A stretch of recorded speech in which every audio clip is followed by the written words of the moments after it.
भगवान श्री कृष्ण का चरित्र हम श्रवण कर रहे हैं।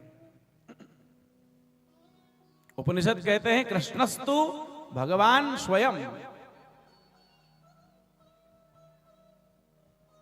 अच्छा, भगवान कृष्ण को ही साक्षात ईश्वर, साक्षात भगवान क्यों कहा? क्योंकि इस अवतार में प्रभु ने कोई भी उदारी नहीं छोड़ी महाराज। जितनी भी देनदारी थी सब प्रभु ने इस अवतार में निपटा डाली। राक्षसों का वध भी किया तो इंद्र आदि देवताओं को, ब्रह्मादि देवताओं को, वरुण आदि देवताओं का मान मर्दन भी किया। अच्छा, ये भगवान है क्या? आइए इस पर आज विचार करते हैं। भगवान कहते किसे हैं? क्या परिभाषा है भगवान की? लक्षण क्या है भगवान का? कि ऐश्वर्यस्य समग्रस्य धर्मस्य यशस्श्रियः ज्ञान वैराग्ययोश्चैव षड्नाम भग इति रणः। बोले जिसमें ये 6 गुण हो उसको भगवान कहते हैं। कौन से 6 गुण? बोले ऐश्वर्यस्य।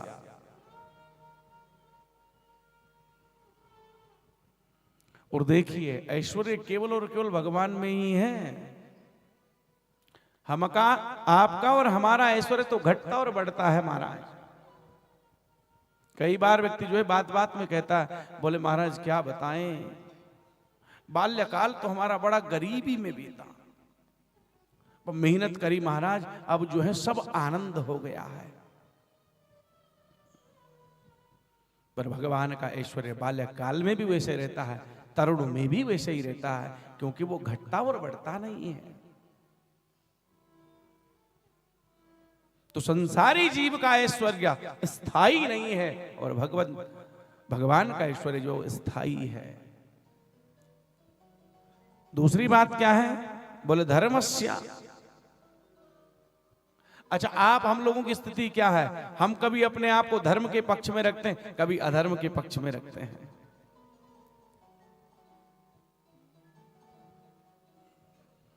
तो हमारे जीवन में धर्म और अधर्म ये चलता रहता है, लेकिन भगवान सदैव एक ही पक्ष में रहते हैं। गीता कहती है कि यदा यदा हि धर्मस्य ग्लानिर्भवति भारत। भगवान सदैव धर्म के ही पक्ष में रहते हैं,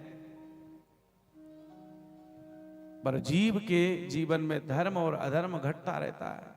कभी पाप में लिप्त हो जाता है, कभी पुण्य की ओर बढ़ता है, जबकि भगवान को पाप स्पर्श भी नहीं कर सकता महाराज।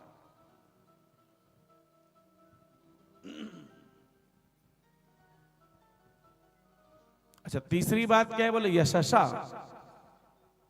बोले भगवान का ही यश स्थायी है। आपका और हमारा यश जो है वो बढ़ता और घटता रहता है।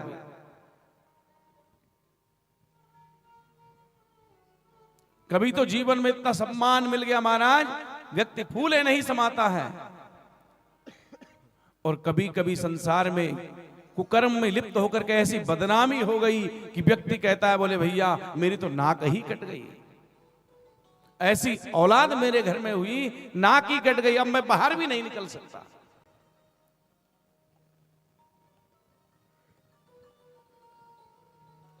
तो आपका और हमारा यश घटता और बढ़ता है, भगवान का यश सदैव स्थायी रहता है। चौथी बात क्या है?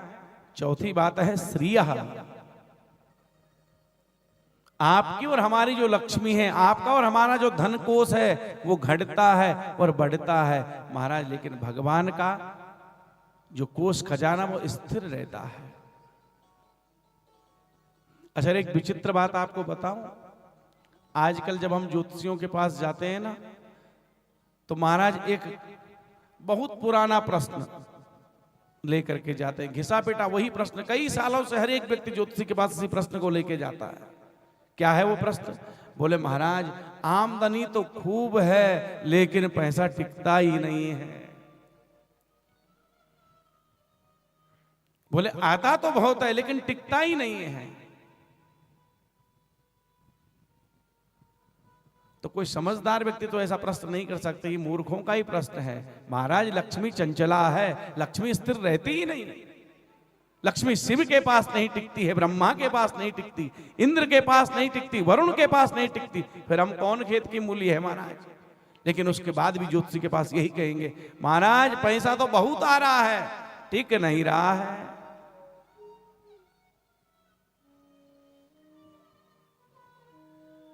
तो आपके और हमारे पास जो श्री है वो घटती और बढ़ती है। श्री केवल जो है भगवान नारायण के पास में आकर के स्थिर होती है।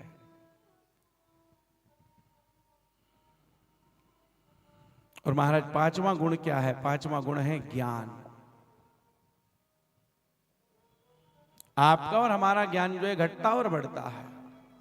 सत्संग में है तो खूब ज्ञान रहता है, और सत्संग के बाहर निकल जाओ महाराज तो पड़ोसी से लड़ भिड़ते हैं, रास्ते में किसी राहगीर से लड़ भिड़ जाते हैं। क्यों? क्योंकि अज्ञान आ जाता है तब तक। पर भगवान सदैव ज्ञान की मूर्ति में स्थित रहते हैं। और देखिए छठा गुण क्या है? वैराग्य का। और इस गुण के बारे में यदि आप सुनोगे तो आपका आत्मबल अवश्य बढ़ेगा।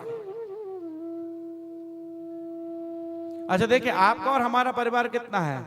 पति पत्नी 2 बच्चे या 4 बच्चे, इतना ही तो हमारा परिवार है। पर जरा भगवान के परिवार की ओर चर्चा करके देखो, विचार करके देखो। भगवान के विवाह कितने हुए? 16,108। और सुखदेव स्वामी लिखते हैं कि प्रत्येक पत्नी के गर्भ से 1 कन्या और 10 संतानों का जन्म हुआ। तो 16,108 तो पत्नियां हैं और 16,108 बिटिया है। और जो बालक हैं, जो संतान है, उनकी संख्या कितनी है? बोलो 1,61,000। इतना बड़ा परिवार भगवान का।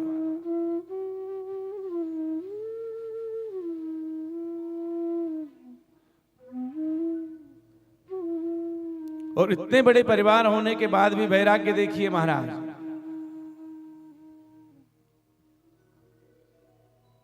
यदुकुल को जो है ऋषियों का श्राप लगा, और ऋषि के श्राप का परिणाम ये हुआ कि समस्त यदुकुल जो है आपस में लड़के भिड़के सब समाप्त हो गया। भागवत जी में जो है सुखदेव मुनि कहते हैं कि चतुपंचा वसे सतः, केवल 4-5 ही बचे हैं महाराज, सारा कुल खानदान सब नष्ट हो गया। लेकिन किसी ग्रंथ में, किसी पुराण में कभी ये नहीं लिखा कि भगवान शोक में बैठ गए हों। ये भगवान का वैराग्य है।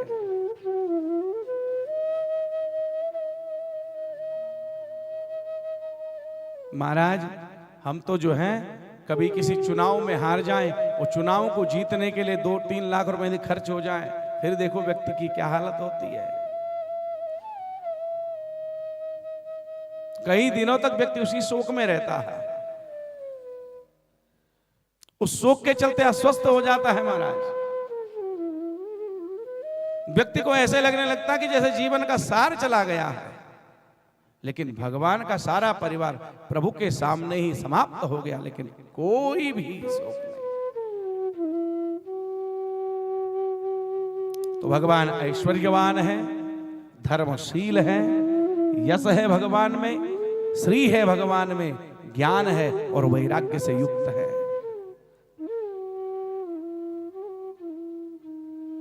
अच्छा, और भगवान का दूसरा लक्षण क्या है? आखिर कौन से भगवान की हम उपासना करें? तो भागवत जी कहती है कि अहो वकीयम स्तन कालकूटम जिघांसया पाययदप्यसाध्वी लेभे गतिम धातृचितान् ततोऽन्यं कमवादयालुं शरणं व्रजेम। आपने कल कथा सुनी कि पूतना अपने स्तनों पर जो है जहर लगा करके आई है भगवान को मारने की इच्छा से। और कितने दयालु हैं मेरे प्रभु, कितने कृपालु हैं। जानते हैं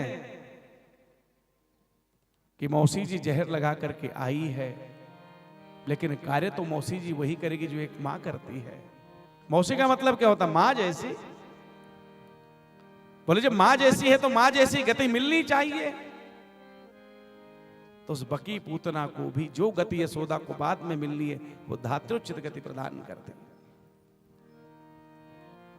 महाराज हमें कोई गाली दे दे ना तो हम भूलते नहीं उसको। यदि उस गाली देने वाले की कहीं सभा में चर्चा हो तो हम एकदम से बोल पड़ते, भैया हमारे सामने उसकी चर्चा मत करो, बड़ा बेकार आदमी है।